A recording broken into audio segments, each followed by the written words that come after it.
Origin Unexplained. Some places feel a little off. You don't see anything at first, but you feel it. The air shifts, sound moves strange, time stretches.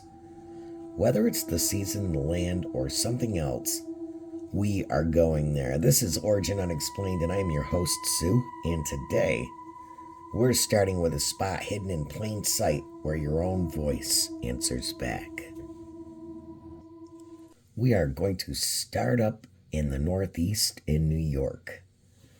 If you've ever been to Lake George, New York, you've probably walked right past it and never even knew. It's not hidden, it's not blocked off, it's not even marked with anything spooky.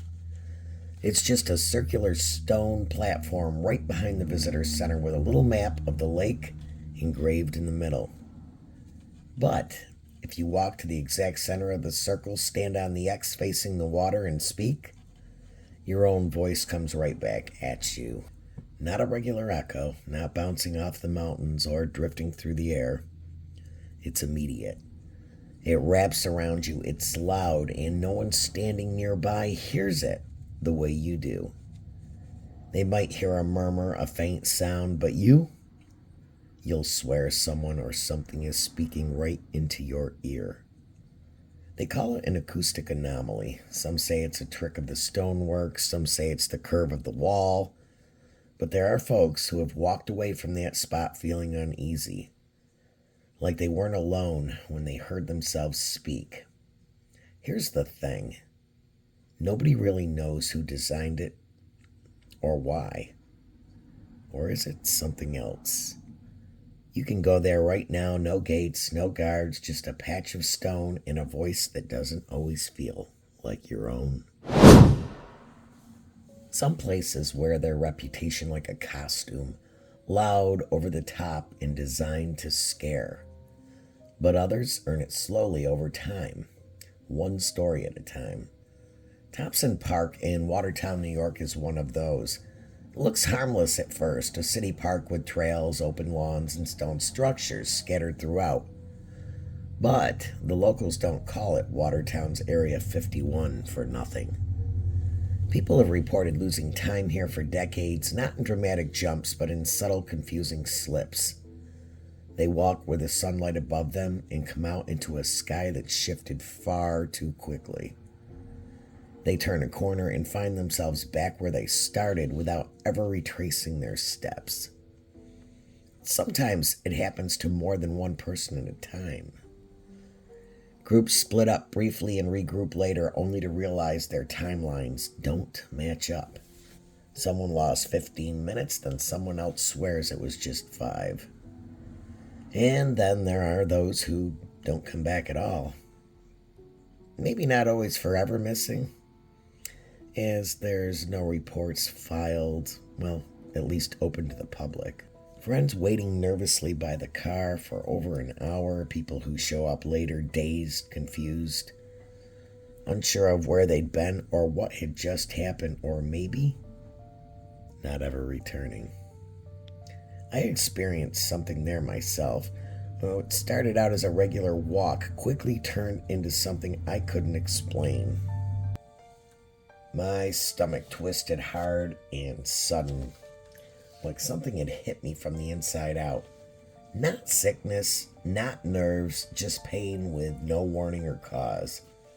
And then there was a sensation in my mouth. I can't even begin to explain it, guys. My teeth felt like they were biting down on metal, like I had fillings grinding against another piece of metal that I couldn't see or remove.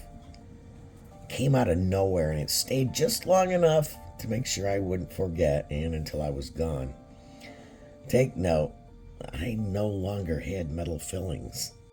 Some blame electromagnetic fields, some say the park sits on a fault line or a natural energy pocket. Others think it's something buried or something watching, something that can warp time and perception. Just enough to leave a mark. And whether you're there for 5 minutes or 50, there's always this feeling that you're not the only one walking that path. Thompson Park isn't loud about its hauntings. It doesn't need to be. The people who've felt it already know. There's something there, quiet, strange, and waiting. And if it decides to reach out to you, you'll feel it in your gut, in your head, maybe even your teeth. Most of all, continually watch the time, because you may just glitch into another reality. Still within New York's borders, we head up north toward the icy vast waters of Lake Champlain, a 100-mile stretch that borders New York and Vermont. And this lake has been home to something that really shouldn't be there. They call it Champ, New York's very own Loch Ness monster. Some say serpent, others say more like a plesiosaur, long body, thick bumps rising out of the water, and sometimes a head that looks almost like a horse's head. The sightings go back centuries. Local tribes spoke of a great creature in the water long before the name Champ ever existed. Then came the settlers, then the soldiers, then the tourists, all reporting the same strange thing. A ripple when there's no boat nearby, a massive shape rising out of the mist, a figure slipping back below the surface before anyone could get a picture, or before cameras even existed. But now, in the modern age, people have caught something. A few photos, videos, shapes that move against the surface of the lake in ways no boat or animal should. But some clips show a long, dark form sliding through the water. Others catch something breaching briefly, then diving again before the lens can focus. It's not just stories anymore. There's footage, some credible, some questionable, but enough to keep the mystery alive. I went to Lake Champlain myself, and it was in the middle of the winter, and it was very cold, cold enough that the lake felt like it could swallow sound. I didn't stay long, but something did appear on the water while I was standing there. Smooth movement, slow enough to catch my eye. I stared hard and filming and waiting, with my heart just barely picking up. And then lo and behold, up popped a duck, my big scary monster. Yup, back to the car I went to warm up with Mike. That's the kind of place this is, you know. You don't even need to see the real thing for your brain to start filling in the blanks. The lake is huge, actually too big to monitor. After all, 100 miles? Yeah. Easy to imagine something staying just out of sight. Boaters report strange wakes with nothing in sight. Fishermen hear something brush the underside of their boats. Sightings still come in every year, and nobody's ever quite been able to explain it. Lake Champlain might give you a quiet afternoon, a scare, or even a laugh, but it also carries a weight to it, an old presence just beneath the surface, waiting to be seen, or maybe choosing not to be. After leaving the strange acoustic shadows of Lake Champlain behind, we travel south into Pennsylvania, where the air grows heavier. The trees lean in a little closer, and the legends change shape. There's something strange along the Susquehanna River near the towns of Marietta and Columbia. A dense mist rolls off the water some nights, and with it comes the sound. It's high-pitched, sudden, and wrong. Some say it's a scream like a woman in distress. Others say it sounds like a baby crying out in the dark. But every time someone goes to investigate, there's nothing there. Except maybe for a shape just out of reach. Locals have whispered about it for years. Some call it the Susquehanna Screamer. Some say it's part bat, part man with huge black wings and red eyes that glow like coals. There are stories of it perched along the treetops, watching fishermen along the shore, following lone hikers through the woods, and vanishing the second anyone tries to get a closer look. The area around these towns are old. The roads wind through thick woods. past broken down barns and along stretches of riverbank that feel like they haven't changed in over 100 years. Whatever's in those trees, it doesn't want to be seen, just heard. And once you've heard it, people say it sticks with you. The sightings aren't just old legends. They've come in as recently as the last decade.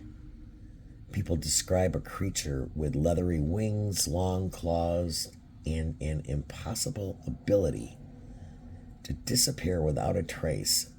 Some even say it has a human-like face, almost like it's trying to mimic one, but not quite getting it right. If you ever find yourself driving along Route 441 late at night, or standing near the old trails by the water, stop for a second. Listen to the wind.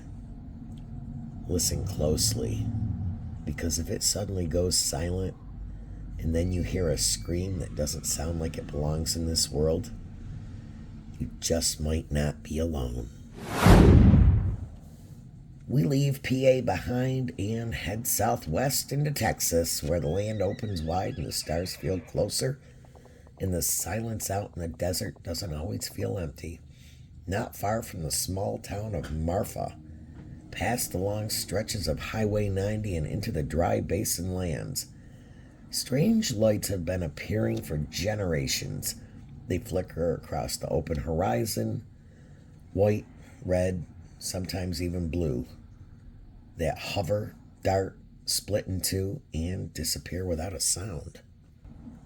They're not headlights, as there are no roads where they show up. They're not campfires or lanterns. They are too fast, too high, and too impossible to track. They don't respond to sound, light, or movement. They simply appear when they choose to and vanish when they don't want to be seen anymore. The Marfa lights have been witnessed since at least the 1800s. Cowboys saw them first, then settlers, then soldiers stationed nearby. Today, there's even a viewing area built off the highway, but no one's ever gotten closer. No one's ever followed them home, and no one's ever explained them. Some say it's atmospheric gas. Others say it's headlights bending through layers of heat. But locals will tell you differently. They say the lights move with purpose, and some drivers, those who've passed through at just the wrong time, swear one of the lights rushed straight at their vehicle. Bright, silent, fast. It didn't touch them. It didn't stop. It just came in like it had a message to deliver and disappeared just as fast into the dark. So if you ever find yourself deep in West Texas, standing under the stars so bright that they feel electric, look out past the brush. Look toward the Shinity Mountains. And if you see something flicker, float, or come barreling straight at you, don't blink. Just hold your ground, because out there, the light doesn't follow the rules, and neither does the land. From the wide skies of Texas, we turn northwest into the Utah area, where the land lifts and cracks and spreads out into strange, broken formations. The Uinta Basin doesn't look like much at first glance. It's dry, open, scattered with scrub and sage, the kind of place that feels like it should be empty, but it's not. It's empty, but not peaceful. People who pass through here, especially at night, report things they can't explain. Lights in the sky that move too fast and too sharp, strange hums that vibrate through the dashboard but don't register on any devices, and time that doesn't flow the way it should. Some describe it as a moment of stillness.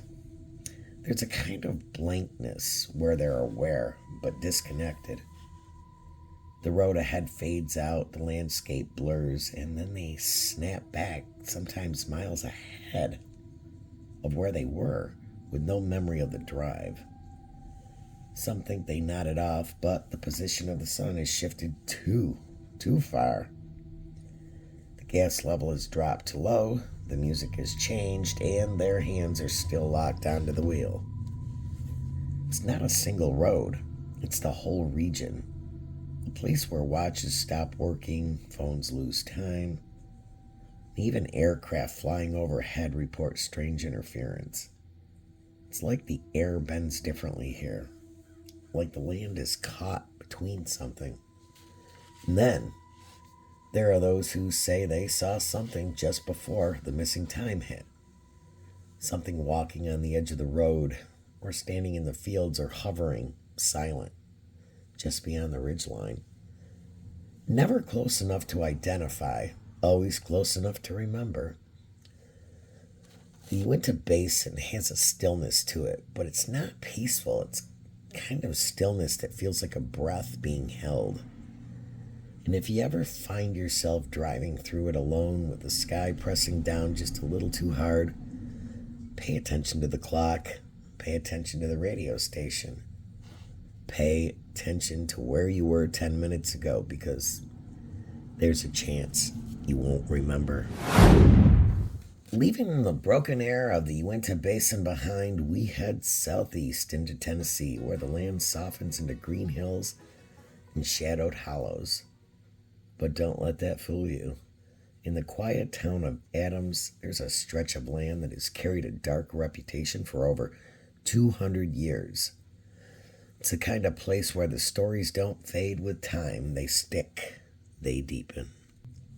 The Bell Witch Cave sits just beyond a farmhouse that once belonged to the Bell family back in the early 1800s. What started as faint knocks and whispers soon turned violent, scratching, slapping, growling sounds in the dark. The entity, whatever it was, clearly predicted deaths and taunted the family. Relentlessly at that, skeptics came to investigate and left pale and shaken. Some never came back. The cave itself runs shallow into the hillside, but stepping into it feels like walking into another time. The temperature drops unnaturally fast. Visitors report hearing whispers behind them, distinct voices and full sentences, even when they're completely alone. Others feel a hand brush against them in the dark, only to find nothing there. No animals, no wind, no tricks. Photographs taken inside sometimes come out distorted. Devices fail, minds drift, strange dizziness sets in, well, at least for some, and a heavy pressure builds on the chest as if the cave is watching you, just as closely as you're watching it. Locals say the activity never truly stopped. Some believe it's the land itself. Some think the cave acts like a trap holding on to the energy of what happened long ago and letting it echo through anyone who steps inside. And while there's a tourist sign now, a gate, a guide, the feeling doesn't care about all of that. No, it does not. So if you find yourself near Adams, Tennessee, and you feel a sudden chill in the middle of a warm afternoon, or you hear someone whisper your name just out of reach, don't assume it's your imagination. Some places remember what happened, and some things never left. Voices that echo without a source, time that slips through your fingers, winged things watching from the trees, lights that rush straight towards you before vanishing into nothing, and something waiting beneath the surface, quiet, ancient, and still moving. These places aren't stories, they're real. You just haven't been there yet. And this is another episode of Origin Unexplained. If you have a story that you would like to tell or you would like have told, email us at originunexplained, and that's UNX, no E, PLAINED, at gmail.com.